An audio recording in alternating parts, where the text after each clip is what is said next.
안녕하십니까. 이게 혼자 이 영상을 만들려니까 이게 뭐 각도가 잘 안 맞아서 눈썹이 조금 이제 조금 삐뚤게 됐네요. 자, 어쨌든 설명을 한번 들어보겠습니다. 아이고, 이게 밖에 헬리콥터가 막 떠다니는데 잘 들리시는지 모르겠습니다. 자, 이번 영상은 반영구 화장 눈썹 시술을 하는 데 있어서 그 시술 순서, 이게 이제 왼쪽이 되겠죠. 왼쪽이 되고 얘는 오른쪽이 됩니다. 시술에 대해서 공부하는 그 순서에 대해서 공부하는 시간을 가져보도록 하겠습니다. 자, 눈썹 시술하는 손님이 이제 오십니다. 자, 엠보 눈썹을 하러 오셨다고 가정을 해보겠습니다. 그럼 먼저 무엇을 해야 할까요? 자, 모든 과정에서는 이제 순서라는 게 있기 때문에 그 이제 순서를 잘 지켜지지 않으면 모든 작업에서 좀 혼란이 옵니다. 그거는 당연한 일일 것입니다. 그래서 일반 사항은 좀 빼고 중요한 것만 좀 말씀을 드려보겠습니다. 먼저 1번, 자, 눈썹 디자인 단계입니다. 자, 이게 이제 디자인이에요. 이게 이제 디자인 단계입니다. 이 단계에서 전 영상에도 말씀을 드렸듯이 펜으로 그리는 기술자가 있고, 그 다음에 눈썹 자를 대고 그리는 기술자분도 계실 것이고, 또는 먹줄이나 먹통을 이용하여 이제 일자를 이렇게 선을 긋는 기술자들이 있는 분도 계시고, 콤파스를 이용하시는 분도 계시고, 버니어 캘리퍼스를 이용하는 분 등 다양하게 이게 볼 수 있는데요. 저는 그냥 뭐 먹줄로 디자인한 방법이 그나마 괜찮은 방법일 것 같다, 제가 이렇게 말씀을 드린 적도 있고, 저는 그냥 이게 에보니 펜슬로 그린다고 말씀을 드린 적도 있고, 제가 왜 에보니 펜슬로 눈썹을 그리냐, 이게 이제 에보니 펜슬이죠.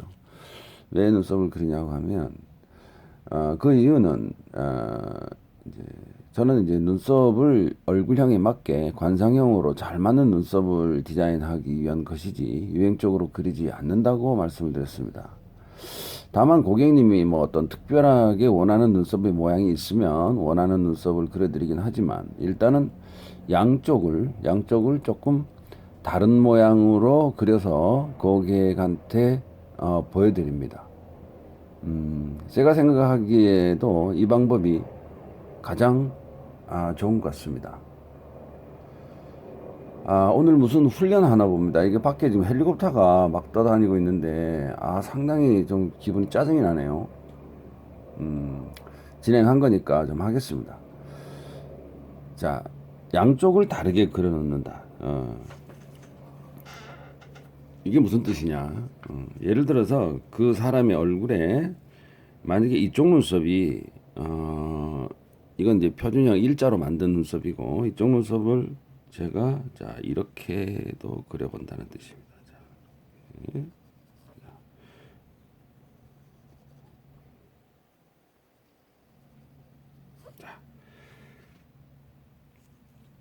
이렇게 살짝 조금 이제 다른 디자인을 해서 보여드립니다. 이 생각이 지금 현재의 단계에서 이 생각이 일반적으로 기술자들의 생각이 가장 많이 들어가는 단계입니다. 예를 들어서 고객이 하기 싫은 눈썹 모양을 고객에게 강요하는 단계가 될 수 있다는 뜻입니다. 제가 보기에는 지금 A 눈썹이고 A 다시 눈썹이었습니다. 처음에 디자인할 때. 그런데 자, B라는 눈썹을 고객에게 제안을 했을 때 이렇게 제안을 할 줄도 알아야 되는데, A라는 눈썹 형태만 가지고 고객에게 강요를 한다. 왜? B라는 눈썹은 조금 어려우니까. 그렇다는 뜻입니다.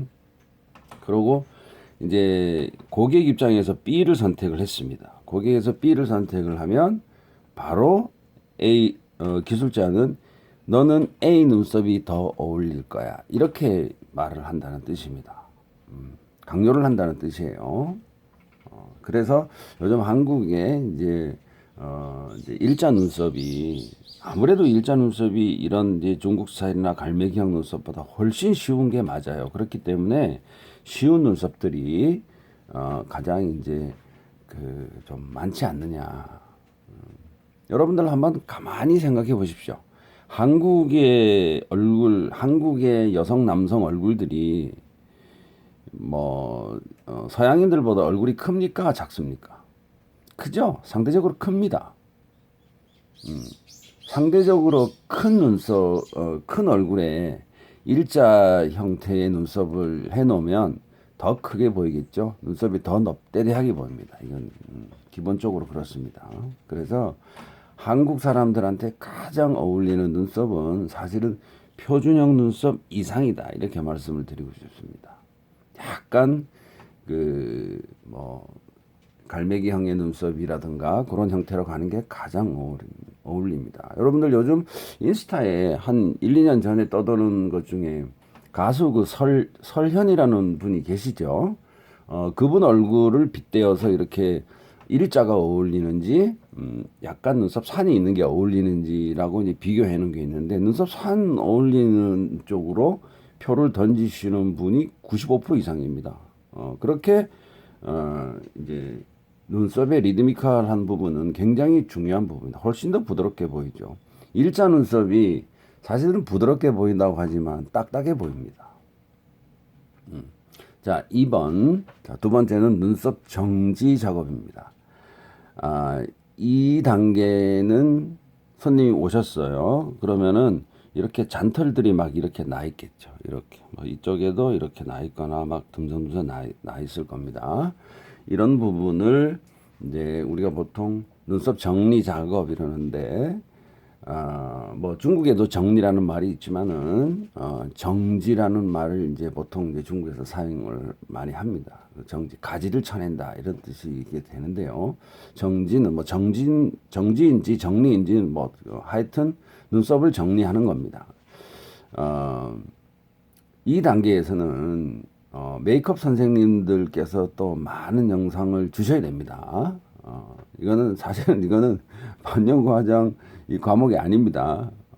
그래서 곁다리 과목이에요. 제가 또 곁다리라고 했다고 해서 메이크업 선생님들이 우리 기술은 반영과정 곁다리 기술이냐, 그건 아닙니다. 그래서 요런 부분은 우리 메이크업 전문가들, 메이크업 선생님들께서 더 디테일하게 눈썹 정리하는 방법, 그 다음에 칼질하는 방법, 이런 것들은 메이크업 단계에서 좀 이렇게 많이 가르쳐 줘야 된다. 우리 반영구 화장은 실제로 사람 피부를 가지고 수술을 얘기하면 칼질을 하는 거예요. 피도 나고 유분도 나고 막 이런 불합리한 기술을 억지로 만들어내는 기술이기 때문에 이런 기술은 반영구 화장하고 조금 거리가 있다. 근데 기본적으로는 알고 있어야 됩니다만은, 자, 그래서 메이크업 부분에서 더 심오하게 다뤄져야 된다. 이런 뜻으로 말씀을 드리겠습니다. 자, 나중에 제가 편집자나 제작자가 생기면 눈썹 정지 작업을 어떻게 하는 것인지, 제가 실전으로 좀 살벌한 얘기지만 칼질을 어떻게 하는 것인지 제가 보여드리도록 하겠습니다만은, 자, 3번에 들어가기 전에 일단은 1번은 이렇게 눈썹을 디자인하는 단계였습니다. 어떤 기술자가 눈썹 디자인한 단계 이전에, 자, 마취부터 먼저 하시는 분이 있어요. 예를 들어서 눈썹 이렇게 펜슬링으로 그리거나 버니어 캘리퍼스를 대거나 먹줄로 튕기거나, 자, 이 단계 이전에 이 부분을 마취를 먼저 시키죠. 마취를 먼저 시킵니다. 자, 이게 마취를 먼저 하게 되면 눈썹을 디자인할 시간을 많이 소비합니다. 제가 아까도 말씀드렸지만 고객의 편의를 위해서 양쪽 눈썹을 다르게 그릴 수도 있다라고 말씀드렸습니다. 조금 차이가 나게 그래서 고객한테 너는 어느 눈썹이 더 어울리니? 라고 물어볼 수도 있다는 얘기입니다. 그랬을 경우엔 고객이 나는 오른쪽이 더 예뻐요, 왼쪽이 더 예뻐요 라고 결정을 하게 되는 시간을 줘야 됩니다. 이 시간을 안 주게 되면 가장 쉬운 눈썹인 일자 눈썹만 고객이 강요하게 된다고 말씀을 드렸어요. 그래서 결국은 마취를 먼저 하는 방법은 좋은 방법이 아니다라는 것을 알려드리고 있습니다. 자, 3번. 자, 마취 크림을 바릅니다. 자, 디자인을 하고 난 이후에 자, 눈썹이 그려져 있어요. 여기서 마취 크림을 바릅니다. 그러면은 많은 기술자분들이 눈썹의 디자인이 사라지지 않느냐? 사라지지 않습니다. 여러 가지 방법이 있습니다. 기술이 조금 테크닉이 안정이 되신 분은 여기다가 테이핑을 안 해도 그냥 발라도 눈썹의 모양은 흐트러지지 않습니다. 자, 그러면은 초보자분들께서 만약에 눈썹 디자인이 나는 이거 도저히 안 되겠어 막 그러면은 여기다가 테이핑을 합니다. 자, 테이핑은 구부릴 수 있는 게 있고 구부릴 수 없는 게 있습니다. 테이핑 두께가 조금 넓은 것들은 좀 구부리기가 조금 어려워요. 그런데 테이핑 두께가 이렇게 가는 경우가 있어요. 이렇게 자 여기 이게 테이핑이라고 한다면 이렇게 가는 거는 좀 휘어서도 만들 수도 있고요. 그런 테이핑이 나오더라고요. 보니까 자 이렇게 자, 테이핑을 붙입니다. 이렇게 하나, 이렇게 하나. 자, 아래 부분에는 붙여도 되고 안 붙여도 됩니다. 자, 일단은 가장 중요한 게 이게 이제 기본선이 되니까 한 장, 자, 테이핑 하나, 자, 테이핑 두 번은 기본적으로 붙이셔야 될 거예요. 그 다음에 편하게 그냥 마취 크림을 여기다 바르면 됩니다. 이 라인은 크게 중요하지 않아요. 이 라인은 머릿속에 그냥 이분 눈썹 두께를 어느 정도로 해야 되겠다라고 염도 판단만 하고 있으면 되기 때문에 이 라인은 크게 중요하지 않습니다. 내가 이 사람을 중국 스타일로 만들겠다, 한국 스타일로 만들겠다, 머릿속에만 딱 판단이 서면은 이 라인은 중요하지 않고 눈썹의 모양이 흐트러지는 건 결국은 위에선이기 때문에 위에선이 굉장히 중요하다고 할 수가 있습니다. 자, 이 마취 크림도 마취 크림을 편하게 바를 수도 있다고 그랬어요. 마취 크림은 여러분들 이게 제형이라고 합니다. 제형. 여러분들 화장품 많이 쓰시죠? 화장품이 친수성으로 되어 있느냐, 아니면은 소수성으로 되어 있느냐, 또는 뭐 크림 타입으로 되어 있느냐, 젤 타입으로 되어 있느냐, 그 다음에 뭐 수용성으로 되어 있느냐, 이런 이제 제형. 자, 만들어 놓은 게 얼마나 쫀득쫀득하느냐를 제형이라고 합니다. 제형. 뭐 많이들 알고 계시죠? 이 제형에 따라서 사용처가 다릅니다. 눈썹 마취 크림과 아이라인 마취 크림이 다르게 적용이 되고 입술이 하는 마취 크림이 다르기 때문에 각 부위별로 어떤 마취제가 사용되는지는 잘 공부하셔야 합니다. 자, 눈썹에서는 크림 타입 마취 크림이 주로 사용됩니다. 물론 젤 타입 크림도 사용하면 안 되는 거 아닙니다만은 각자의 마취제가 대기 시간과 지속 시간이 조금은 차이가 있기 때문에 이 부분도 공부를 조금 하셔야 합니다. 여기서 만약 내가 시술 시간이 많이 걸린다, 내 시술 스킬이 조금 딸린다고 하시는 분들은 먼저 한쪽부터 마취를 하고, 자, 이쪽 마취를 하고 이쪽 부분을 이쪽 시술 들어가기 직전에 이쪽을 마취 크림을 발라놓고 이런 변칙적인 방법을 사용하시는 게 좋습니다. 저 같은 경우에는 시술 속도가 충분히 나오기 때문에 양쪽을 동시에 마취하는 방법을 사용을 합니다. 만약에 따로 이렇게 마취제를 발라서 하시는 분들은 아마 적어도 1시간 이상은 손님이 누워 계시고 긴장을 하셔야 될 것 같습니다. 그래서 여러분들도 시술 속도 확보에 많은 준비를 좀 하셔야 될 것 같습니다. 자, 네 번째 시술 준비 단계입니다. 4단계.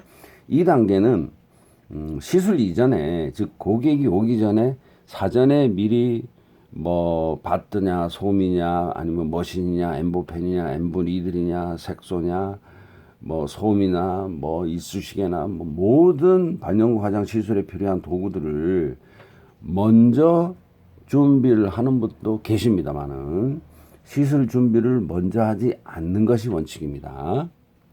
그 이유는 노쇼. 예를 들어 손님이 오기로 했는데 손님이 안 왔어요. 뭐 이런 경우도 있을 수가 있고요.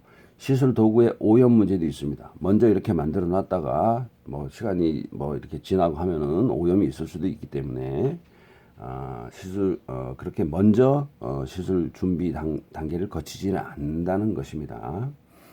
자, 고객의 취향이 또 사전에 파악되지 않았습니다.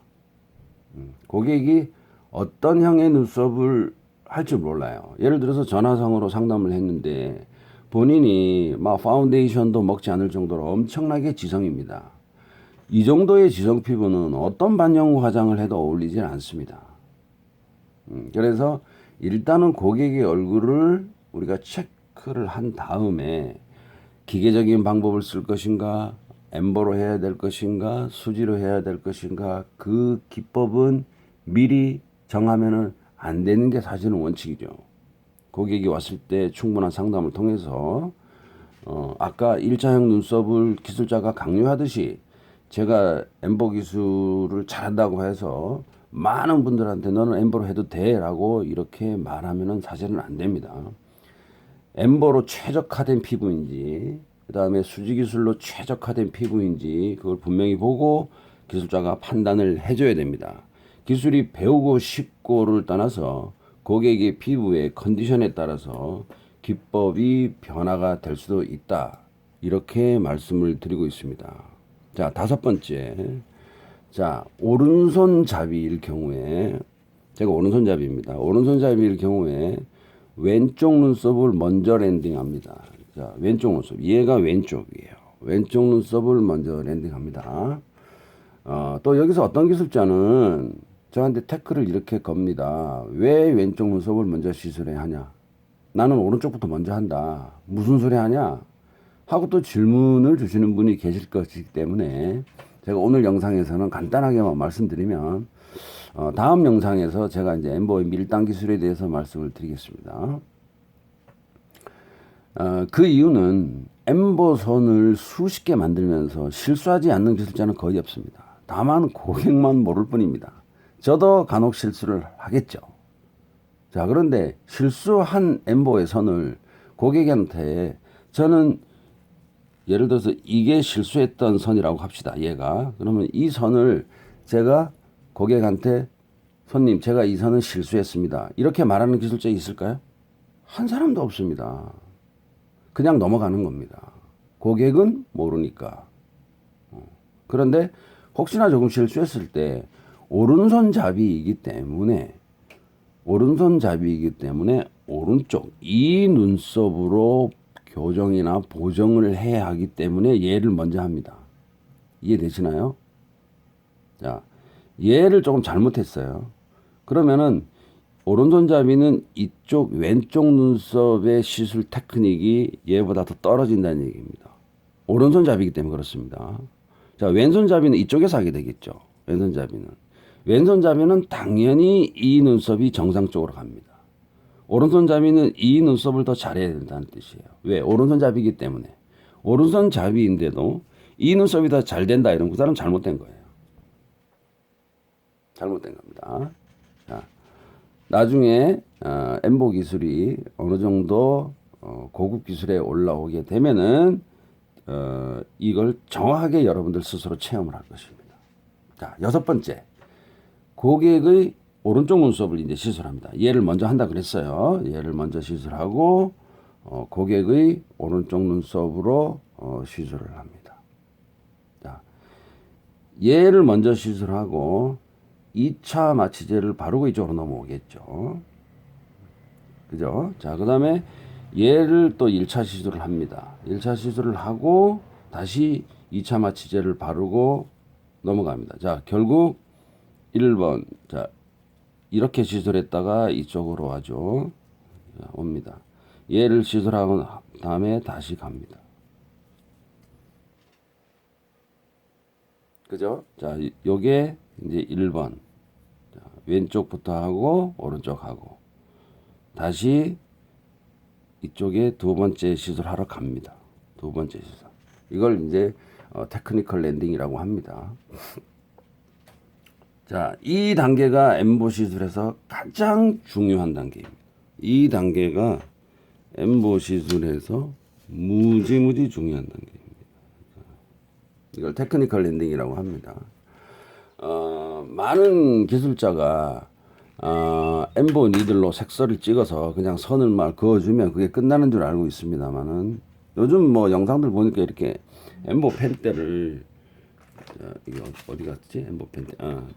엠보 펜대를 이렇게 뭐 돌리는 거. 자, 이게 돌리는 것만 연습을 많이 이렇게 시켰대요. 그건 좀 아닌 것 같아요.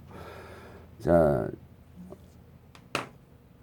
엠보선은 이렇게 한 번만 이렇게 그어서 한 번만 이렇게 그어서 만들어지지 않습니다. 만들어지는데 그걸로 끝이 아니란 얘기예요. 한 번만 그어지는 엠보선은 온전히 남지 않습니다.